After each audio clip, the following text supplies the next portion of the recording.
Yo, what's up mga ka-fads? Ano, may gusto akong i-share sa inyo ngayon kasi talagang nakaka-what the fads to mga ka-fads. Itong taong ito, yan talaga yung salarin, no?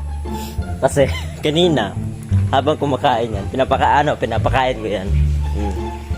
Tapos alam ko kasi na habang pinapakain ko siya dito, tumatay siya sa diaper niya. Ang nangyari, hindi ko pa binihisan kasi gusto kong matapos muna sa pagkain, saka ko sa bihisan.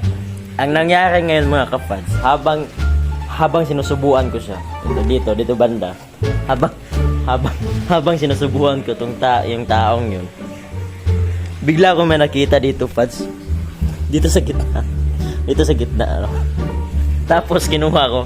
Ang ginawa ko, kinuha ko, tapos pagkuha ko, inamoy ko pa. Ano to, tae? Tae pala talaga. Lumabas kasi sa diaper niya kasi yung tae niya, tapos sintabi na po sa kumakain dyan, kasi yung tae niya, yung tubol, yung matigas ba, yung matigas, tapos kulay chocolate. Tapos bigla ko nakita kasi dito, hindi ko pa kasi nakita to kanina, so parang napatanong tuloy ako kung ano ba to. Kinuha ko, tapos inamoy ko, ano to, tayo?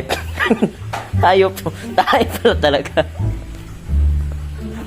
Natatawa talaga ako sa sarili ko. Nabiktima ako ng taong to. Ito, isa lang. Nate. Halaya siya.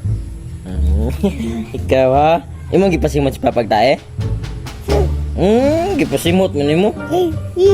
Imo magipasimot si papag tae gino.